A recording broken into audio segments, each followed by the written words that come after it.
TWR Albania prezanton Shpresë për ty.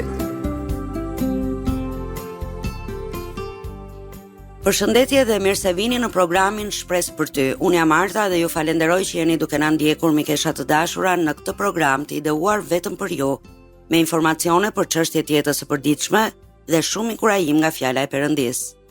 Në programet tona ne kemi folur gjatë për përdorimin e substancave dhe ndikimin që kanë ato tek vetë personi, por edhe më shumë tek familja. Ndoshta shumë prej jush kanë bërë pyetjen ku mund të drejtohem për këtë, a është dikush që mund të më ndihmojë?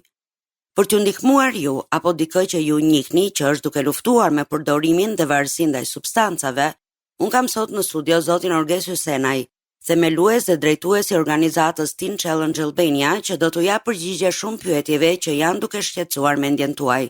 Përshëndetje Orges dhe faleminderit që je sot në studion ton. Përshëndetje Arta dhe mirë se u gjeta. Doja të filloja me pyetjen e parë, sepse e di që kemi shumë gjëra për të folur dhe sigurisht që ajo që bëhet pyetja e parë në përgjithësi është si lindi dhe si u zhvillua ideja e krijimit të Teen Challenge Albania. Mund të them që prej fillimit kur Zoti ka ardhur në jetën time, një nga dëshirat më të mëdha që kam pasur është që të shoh çdo individ të lirë, ashtu siç Jezusi thotë, me të vërtet lirë. Edhe në këtë mënyrë kam filluar të ndaj ungjillin me këtë do, derisa bëra një lutje dhe thash Zot, unë dua ta ndaj lajmin tënd të mirë me cilin do. Erdhi një vit, ishte viti 2014-2015, kur Perëndia po trishte vëmendjen time drejt një grupi social që në fakt në atë kohë ishte ende i paprekur me ungjillin. Edhe ndjej Perëndinë, domethënë të më drejtoj që të ndaj ungjillin me këta individ, edhe në atë kohë kërkova dhe thash, ndoshta Zoti ka dikë tjetër, jo mua. Por Perëndia kishte në fakt një plan. Kështu që fillova të kontaktoj këta individ në rrugë, në spitale, në kafe, në ato kafet 24 orëshe, në qendrat ku ata individ merrnin substanca zvendësuese nga shteti. Dhe në fakt ishte shumë traumatike, mund shikoja individ të shkatruar si familje, individ të shkatruar shpirtërisht, emocionalisht, mendërisht edhe fizikisht. Dhe gjithashtu mund të dalloja se çfarë fuqie ka dashuria e Perëndis kur prezantohet tek këta individ. Individ të cilët qanin dhe individ të cilët më pas mund të thoshin dhe më kanë thënë burra, Orges, të lutem mos u merr me ne jemi llumi i shoqërisë. Në fakt, Jezusi erdhi për të gjithë ne. Edhe unë besoj me gjithë zemrën time që në fakt ata nuk janë llumi i shoqërisë, ata thjesht kanë rënë në një grop prej së cilës ata nuk mund të dalin vetë pa fuqinë e Perëndis, pa fjalën e Perëndis dhe pa njerëzit e Perëndis. Dhe pikërisht këtu lindi ideja që të krijonit organizatën. Ideja filloi në rrugë, duke i kontaktuar këta individ. Ata filluan të bëheshin nga 5, 10, 15, 20 dhe u bë e papërballueshme për të kujdesur për ta vetëm unë dhe Blerina, bashortja ime. Kështu që nga një cep kafeneje ku ne i takonim këta individ, filluam të merrim një ambient shumë të vogël me qira simbolike, thjesht për të kaluar pak më shumë kohë. Pra, të kalonim 2-3 herë në javë kohë me ta, duke dhënë nga jeta jon, nga financat tona, nga gjithçka që ne kishim. Madje na u bashkua dhe pastori i kishës, duke ardhur dhe duke u ofruar atyre mundësinë që të mësonin se si të lavdronin Perëndin. Por duke që nuk ishte mjaftueshme. Një herë pastori më fton dhe thot, si mendon nëse këta individ ishte afër Krishtlindjes, të mund të hapin takimin e Krishtlindjes në kish. Unë u habita në fakt, u shastisa, por ishte një habi e mirë, sepse në fakt ashtu ndodhi, kënga hapse e takimit të Krishtlindjes në kish në atë vit u bën me këta individ, të cilët vinin realisht nga rruga, por që kishin mësuar se si ta lavdronin Perëndin me një këngë, ishin të hapur për të lavdruar Perëndin dhe ishin të gëzuar kur ne ndanin me ta fjalën e Perëndis. Dy gjëra ndodhen. Ata individ pan veten e tyre që kishin vlerë dhe kisha pa që nga çdo gjuhë dhe nga çdo grup social emri i Zotit mund të lavdrohet. Kështu filloi Teen Challenge Albania, filloi në rrugët e Tiranës. Më pas në disa qytete të Shqipërisë, në Korçë, në Elbasan, në Vlorë dhe në Berat, përmes bashkëpunëtorëve tanë ne filluam që të ndanim shpresën në rrugët e këtyre qyteteve dhe filluam që të ftonim individ për të ndryshuar. Në atë kohë ne nuk kishim ende një qendër rezidenciale rehabilitimi, kështu që filluam të çonim individët jashtë Shqipërisë, në Teen Challenge në Sloveni, në Rumani, një prej tyre në Itali. Por nuk ishte mjaftueshëm, siç ne themi në atë kulturën tonë shqiptare që nuk mbahet shtëpia me miell borxh, atëherë lindi nevoja që ne të kishim një zinxhir, një cikël të mbyllur të përfundimit të ndryshimit të jetës një personi dhe filluam të luteshim Perëndis për të hapur qendrën e parë të rehabilitimit në Shqipëri, rezidenciale. Nuk ishte lehtë, absolutisht fare lehtë. Një nga gjërat që ne jemi hasur që prej fillimit të misionit tonë në Shqipëri ka qenë mosbesimi. Dhe kur them mosbesim, jo vetëm te individët dhe te familjet, por edhe në komunitetin tonë. Njerëz që mendonin që këta individ nuk ndryshojnë kurrë, këta kështu do të vdesin. Edhe pse ne mund të me shumë mundësi ne predikojmë nëpër kishat tona që ne jemi këtu për të ndarë ungjillin me këta individ, me këta. Kur ne shikonim në rrugë, të gjithë ne me përfshir mua, ne largoheshim prej tyre.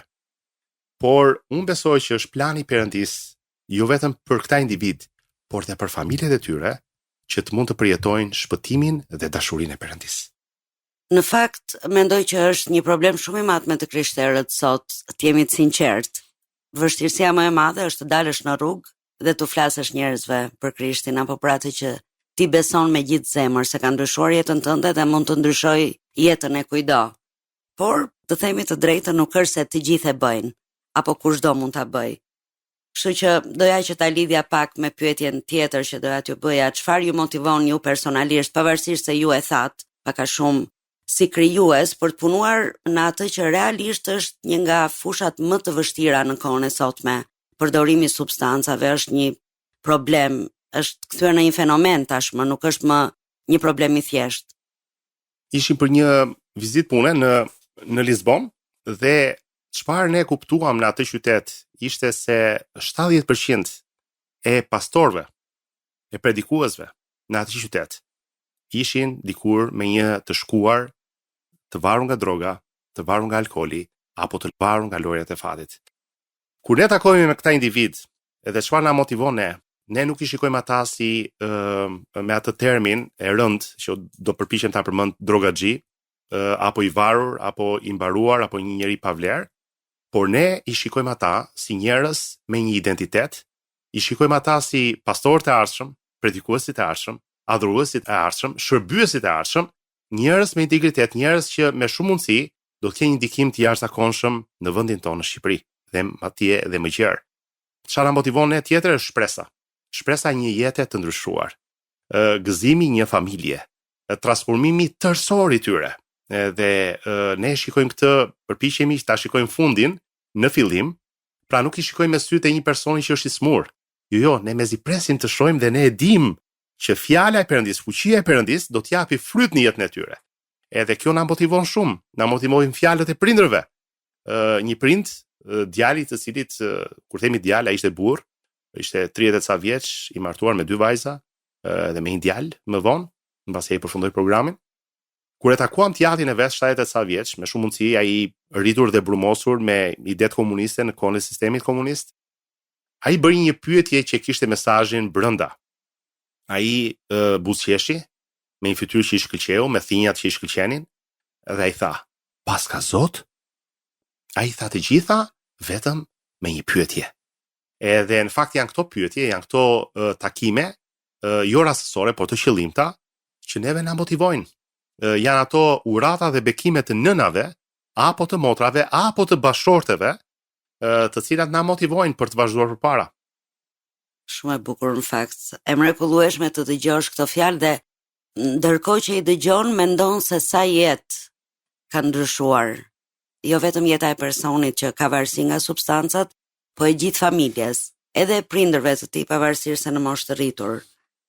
Cilat janë disa nga sfidat më të mëdha që ju keni pasur, që patjetër janë të shumta, dhe si kanë ndryshuar këto sfida që nga fillimi i organizatës, sepse besoj që në gjithë këto vite kanë ardhur edhe shumë ndryshime. Absolutisht. Siç e përmenda pak më parë, një nga sfidat ka qenë sfida e mosbesimit.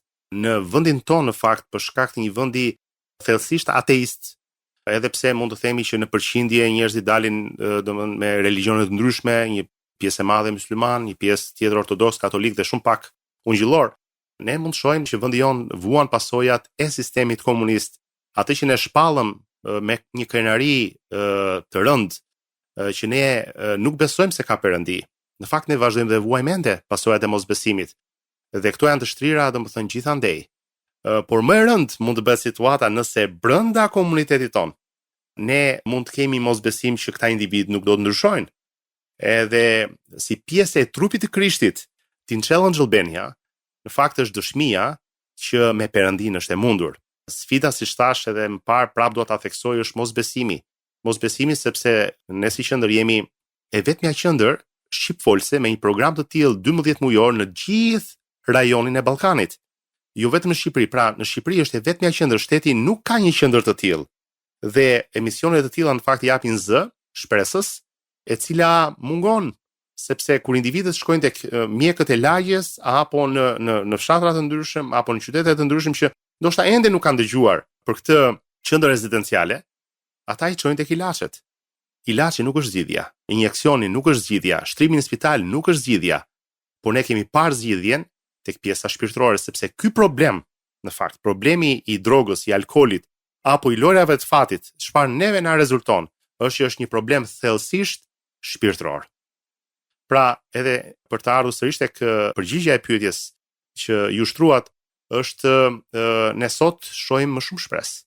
Ne sot shohim mjek që na referohen, sot shohim pedagog që na referohen dhe na drejtohen me telefonata për të referuar raste që vinë në qendra të ndryshme spitalore në të gjithë Shqipërinë. Një rol të veçantë në këtë ka media, siç sot jemi duke komunikuar së bashku për të njohur pak më shumë dhe për të dhënë shpresë. Ne sot jemi shumë aktiv në median sociale, por edhe në median vizive, për të ndarë dëshmi transformimi, individ të cilët kur më parë nuk do ta bënin një gjë të tillë, duke marrë ungjillin dhe duke marrë shpresën, ata sot janë të paturp, në fakt, për jetën e tyre të re dhe ndajnë me dhimbje jetën e tyre të vjetër. Si bashkëpunoni me institucione shtetërore, sepse realisht në fakt ju e përmendët pak, por doja që të ndaleshim pak më gjatë në bashkëpunimin që keni me institucione shtetërore, shkolla, edhe familje realisht, dhe cilat janë frytet e këtij bashkëpunimi.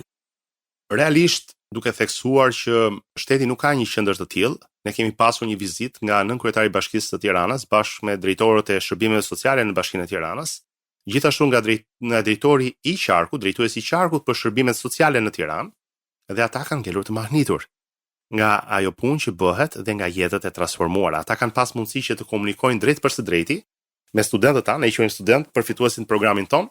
Gjithashtu kemi pasur pedagog të Fakultetit të Toksikologjisë në Tiranë, të cilët mbasi dëgjuan që një pjesë e pacientëve të tyre po ndryshonin, tashmë jo nga ilaçet, por nga ky program, ata kishin dyshimet e tyre.